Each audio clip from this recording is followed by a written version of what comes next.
Hello viewers, welcome to my new mini blog. তো আমি এখানে গিফট নিয়ে সাথে দীপকে নিয়ে রেডি হয়ে বেরিয়ে পড়েছিলাম। ফার্স্টে আমরা একটা কেকের দোকানে গেলাম, যেহেতু আমাদের একটা বার্থডে পার্টি ইনভিটেশন ছিল।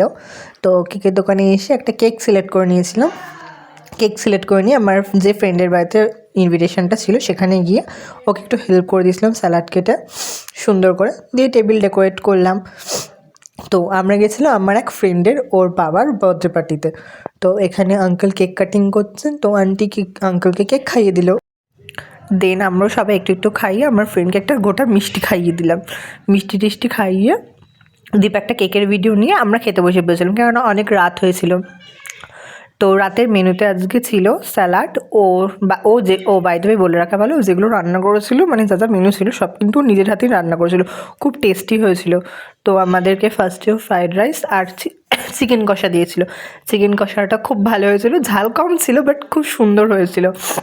দিন আমরা সবাই এক লাইনে, আমার ফ্রেন্ডসরা সবাই মিলে এক লাইনে খেতে বসে পড়েছিলাম। অনেক দিন পর সবাই এক জায়গায় হাসি ঠাট্টা মেরে খেতে বসেছিলাম। তো খেতে খেতে ও আমার পাতে চাটনি দিয়ে দিল। চাটনি দিয়ে দেওয়ার পর ছিল পায়েস, যদিও এটা আমার প্লেট ছিল না, দ্বীপের প্লেট ছিল। তারপর মিষ্টি মিষ্টিকে হাত ফাত ধুয়ে আমরা একটু গসিপ করছিলাম। গসিপ করার পর ওদের বেসনের আয়নাটা একটু ক্লিপ নিয়ে দেন আমরা এবার বাড়ি চলে যাবো। সেদিনকে যদিও বা প্রচুর ঠান্ডা ছিল। সো এরপর আমরা যে যার বাড়ি চলে গেলাম। তো যেতে যেতে তোমাদের কাছে রয়ে গেলে কিছু photo. Bye, thank you for